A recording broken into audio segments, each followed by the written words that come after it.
Live from downtown Detroit, home of WDIV and Click on Detroit, Local 4 News at noon starts now. And we are following breaking news right now. The White House Coronavirus Task Force is holding a briefing at the U.S. Department of Education. We'll tell you what the Vice President had to say about Michigan and reopening schools across the country. Good morning. But first, the summer swelter continues right here in Metro Detroit. So much so that a heat advisory has been issued. Paul Gross will have a look at just how hot things will get today as we take a look at our heat indices. The weather, of course, topping our news here at noon. Thanks for joining us. I'm Evrod Cassimy. Let's take a quick look at our forecast right now, in fact, with Paul, as we begin with a live look outside through our Windsor Skycam at the Detroit skyline there, the Detroit River in the foreground. And Paul, the heat index could get near 100 degrees. Yeah, in some spots it could approach 100 this afternoon. And in case you missed it earlier today, the National Weather Service extended the heat advisory all the way into tomorrow night, not just through today, but through tomorrow night. So this means business here. So let's talk about what's going on. And temperature-wise, right now, we are in the upper 80s in some spots mid to upper 80s. But look at the heat index there, already into the 90s in many locations. And I tell you, this is tough stuff on a lot of people. If you don't have air conditioning, it's been tough. But do things that help keep yourself cool, just kind of alleviate some of the stress. Close drapes and blinds to block the sun and create some shade in your house. Stay hydrated with water. Don't drink alcohol or caffeine. That dehydrates you. And if you don't have air conditioning, take periodic cold showers. Relieve some of that heat stress on your body. Give yourself a bit of a break. Actual temperatures reaching the mid-90s this afternoon. And as I already mentioned, that heat index could approach 100 degrees in some spots by the end of the day. We still have another couple of days of this heat to go through, and we need some rain as well. We'll talk about all of that straight ahead, Evrod. All right, Paul, thank you. We'll be checking in with him again shortly. Right now, though, we want to get to some breaking news that we're following from the Supreme Court. The High Court has sided with the Trump administration on a birth control requirement. In a 7-2 opinion, justices ruled the administration acted properly when it allowed employers to deny birth control coverage to women for religious or moral reasons. Lower courts had blocked the ruling. No-cost birth control was a requirement of the Affordable Care Act. The government thinks the rule changes would cause as many as 126,000 women to lose contraception coverage in 1 year. Also breaking at this hour, the White House Coronavirus Task Force is holding a briefing at the U.S. Department of Education. Vice President Mike Pence talked about how the president gave Michigan resources to fight COVID-19, something heavily contested by Governor Gretchen Whitmer. And he also talked about reopening schools across the country. Listen. At the president's direction, active duty military medical personnel to New York, to New Jersey, to Connecticut, to Michigan, to Louisiana. And we're in the process of doing that again. We're here to assist with the shared objective that I think is shared by every parent in America, which is we want to get our kids back. We want to get them back in the classroom. We want to get our teachers back in the front of those classrooms. We got to get our kids learning in person once again. And you can watch that entire hearing live on our website. Just go to clickondetroit.com for that. In the meantime, New York's Mayor Bill de Blasio announced today that public schools would still not fully reopen come September. Classroom attendance would instead be limited to only 1 to 3 days a week in an effort to continue to curb the coronavirus outbreak. And as Stephanie Goss reports, President Trump is pushing to get kids back to school in the fall, publicly pressuring governors to open the doors for students. President Trump is putting the responsibility to reopen schools this fall squarely on the shoulders of the country's governors. We're very much going to put pressure on governors and everybody else to open the schools. But in places where the virus is surging, there are concerns that it would not be safe. Would you feel comfortable as an emergency room doctor right now in Arizona sending kids back to school tomorrow? Oh, no, I would not. I would not recommend that for any parents. In Florida's Miami-Dade County, where the mayor started rolling back the reopening of businesses after a spike in cases there, the superintendent of the nation's 5th largest school district is not exactly ready to throw open the doors either. I think it is legitimately impossible. But Alberto Carvalho is working on a plan for when the case numbers go down. Among the biggest challenges, how is it possible to maintain social distance in often crowded schools? Social distancing, single direction hallways, utilizing non-traditional educational space, required personal protective equipment.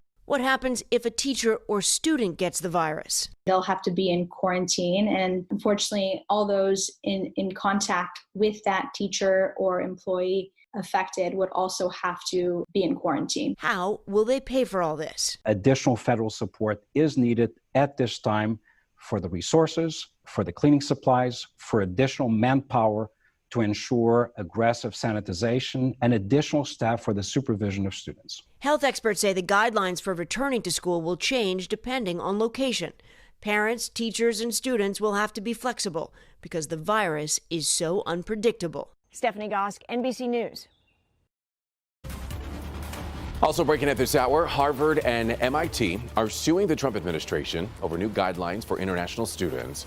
ICE notified colleges on Monday that those students will be forced to leave the U.S. or transfer if their schools operate entirely online this fall. The lawsuit seeks to stop federal immigration officials from enforcing the rule. On Monday, Harvard announced all course instruction will be delivered online, including for students living on campus. Well, no one could have believed or imagined that Cedar Point would start its 150th season during a pandemic, but that's exactly what's happening this year. The amusement park is scheduled to open its gates tomorrow after the COVID-19 health crisis delayed its season. Our Kim DeGiulio joins us now live from Sandusky, Ohio. And Kim, it's going to be a season unlike any other. A lot of changes are being put in place to keep you and others safe. That's right, Everett. Certainly a one to remember. Now, a couple of months ago, we would have never thought that reopening Cedar Point would have been possible, but here we are. They plan to open tomorrow. A couple of things you need to know if you do plan on visiting the park. Things are going to look different. There's signage everywhere reminding people to stay 6 feet apart and wear your face mask. That's another thing I wanted to mention. If you are over the age of 2 years old, you will be required to wear a face mask. Everyone needs to wear them, including the staff here. I spoke with the GM earlier, and he said that their staff is trained to enforce this just as they would be trained to enforce something like not smoking in the park. So they're going to make sure that people are wearing their face masks. Another thing is in the lines when people can typically get close, it's going to be different. They have these markings on the lines here that remind people to stay 6 feet apart. Capacity will also be less. They're going to start off with about 50% capacity. So what does that mean? They said it will typically be kind of like a Tuesday at the park rather than a Saturday on a Saturday. So there's a lot of new guidelines. You'll also see hand sanitizer at a lot of stations all around the park in order to keep people safe. But I think the key thing here is if you look at one of these signs, actually all of the signs, they say we're all in this together. So you've got to wear your face mask. We need to protect each other. If you're one of those people that doesn't like to wear a face mask, then coming to Cedar Point this year is probably not for you. But hey, if you want to come out and have some fun, they are doing the best they can to make their 150th season work. Reporting here in Sandusky at Cedar Point, I'm Kim DeGiulio, Local 4. And remember, as you mentioned, while you're there, have fun. It is just great to see that it's actually going to be open. A little bit different this year, of course, but have fun when you do get a chance to go down there. Kim, thank you. Closer to home now, we have just learned that Michigan's Adventure Water Park in Muskegon County will open on July 16th to pass holders and then July 17th to the general public.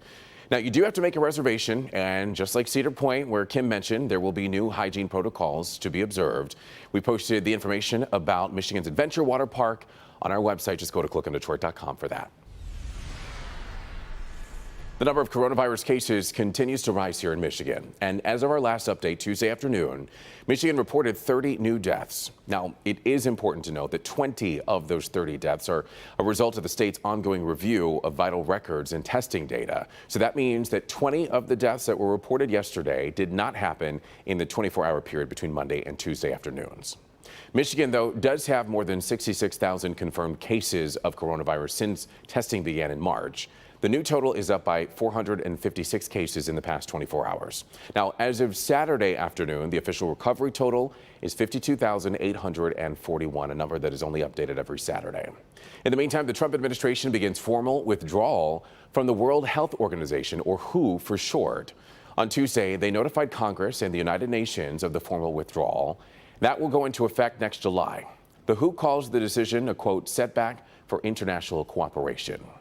Turning to good health now, scientists are warning of a potential wave of COVID-linked brain damage. Researchers looked at 43 patients with COVID-19 who were diagnosed with a neurological complication, and those include delirium, brain inflammation, strokes, or nerve damage. Most of those with brain inflammation were also diagnosed with a rare condition. It's called acute disseminated encephalomyelitis. Neuroscientists say emerging evidence of COVID-19's impact on the brain is a bit concerning. And what is interesting in that is that during the 1918 influenza pandemic, there was a parallel outbreak of encephalitis lethargica, a disease that causes inflammation of the brain and delayed cognition. Scientists were never able to definitively link the two outbreaks together, but many wonder if the encephalitis outbreak was linked to the influenza pandemic.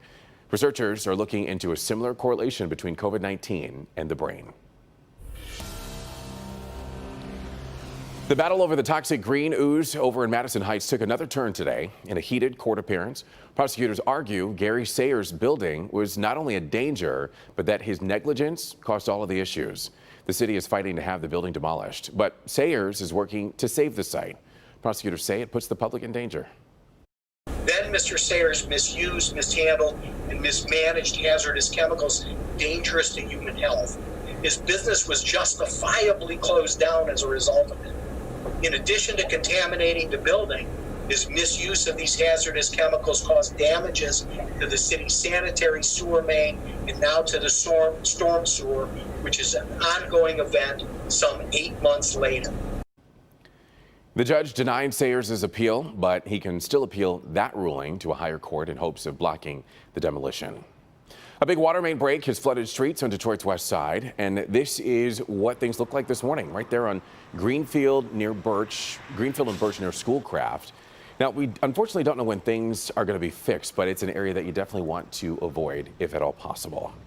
Okay, still to come here at noon. Time is running out for hospitals all across the country as their intensive care units run out of space for coronavirus patients.